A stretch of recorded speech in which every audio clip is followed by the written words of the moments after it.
YouTube channel. It's me again, Char TV, for today's vlog. Samahan po ninyo ako, tayo ay gagawa nitong napakasarap at napakasimpleng gawin na merienda. Ito ang sangkap na ating gagamitin sa ating paggawa niyan. Meron po tayo ditong saging na saba, babalatan lamang po natin ito. Meron po tayo ditong native na saging na saba. Yan po siya. Ito po ay na-harvest natin mula sa ating garden.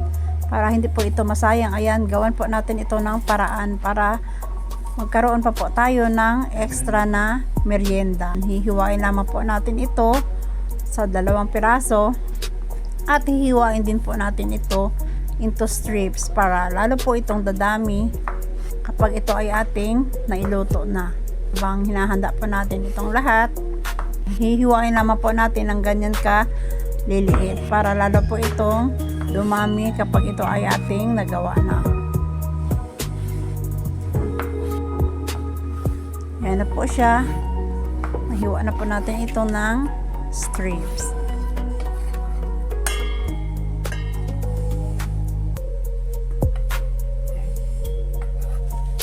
Set aside na po muna natin ito. Next naman ay ito yung ating apa na gagamitin. Meron po tayo ditong nabiling apa na small size dahil medyo maliliit po yung ating saging na saba. Ayan, hihimay-himayin lamang po natin yan isa-isa and then set aside, and then nag-crack lang po tayo dito ng isang egg para po sa ating gagawing pangsara ng ating nirolled na banana. I-roll lamang po natin ito para magkaroon po siya ng magandang texture, and then gagamitan natin ito ng egg na binit natin, and then tuloy-tuloy lamang po natin itong gawin hanggang sa maubos na po nating ma-wrap lahat ng ating mga hiniwang mga saging na saba. Ayan, napakadali lamang pong gawin ito at mabilis lamang po siyang sundan. Ayan o, kung makikita po natin, na-roll na po natin yung ating saging na saba, and then lagyan lamang po natin ng ating binit na itlog sa dulo para lalo po siyang magiging complete at sarado na hindi siya bubuka pagdating na ito ay atin ng iprito. Ayan. Gawin lamang pong procedure na ito paulit-ulit hanggang sa maubos na po nating ma-wrap ang lahat ng ating mga saging na hiniwa.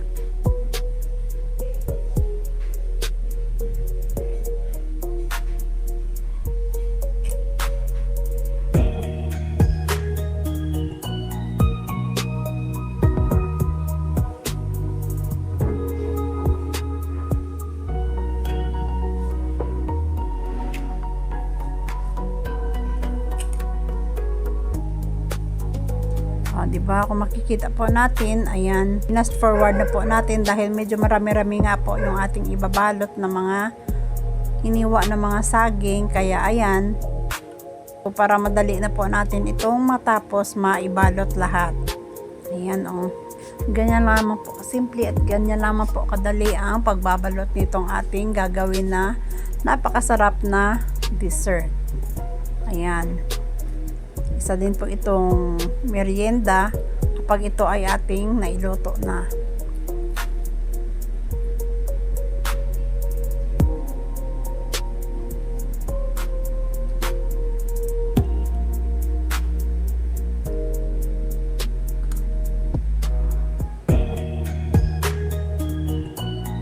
Ayan guys, so kung makikita po ninyo, ganyan na po karami ang ating mga na ibalot na.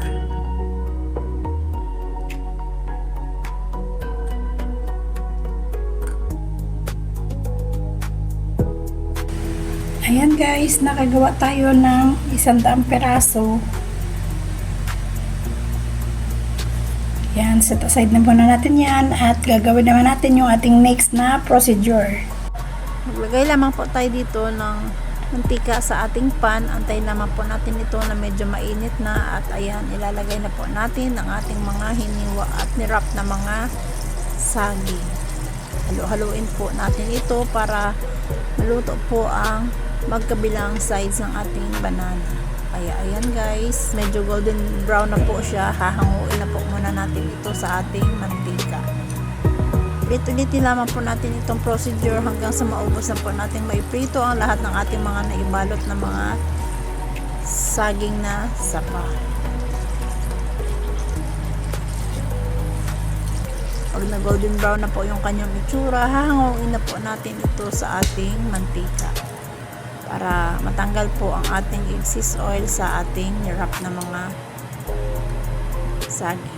Ayan guys, kung makikita po ninyo, magiging third batch po ang ating pagluto dahil marami nga po ang ating mga naibalot. Ayan.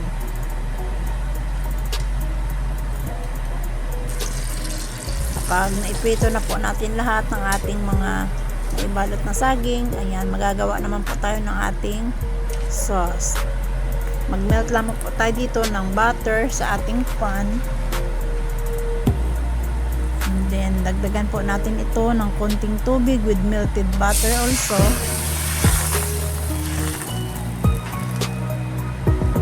Haluin po natin para ma-melt na po ang lahat ng ating mga butter na nilagay sa ating pan. Make sure guys na nasa medium lamang po yung ating heat para hindi po mabilis masunog yung ating butter. And then naglagay na din po ako dito ng brown sugar para sa pampalasa ng ating gagawing sauce. Halo-haloin ng konti para lalo pong mag-combine ang ating nilagay na mixture. And then mag-melt na din po ang ating asukal.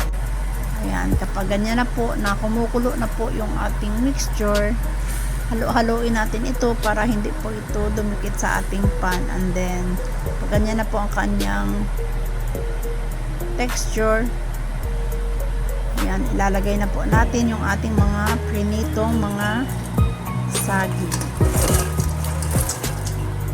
Siyempre, halo-haloin din po natin ito para mag-combine na po ang ating sauce sa ating mga piniritong mga saging.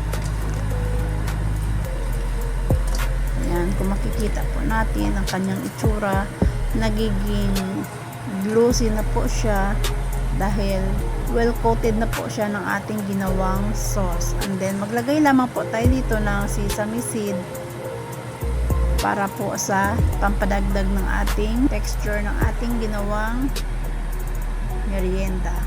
And there you go guys, ito na po ang ating sweet banana stick. Ayan, diba? Napakabilis lamang po siyang gawin. So ano pang ginagawa nyo? Gawin nyo na rin po ito sa mga saging na nasa kusina nyo. Ayan guys, maraming salamat sa inyong panonood at hanggang sa muli. Bye!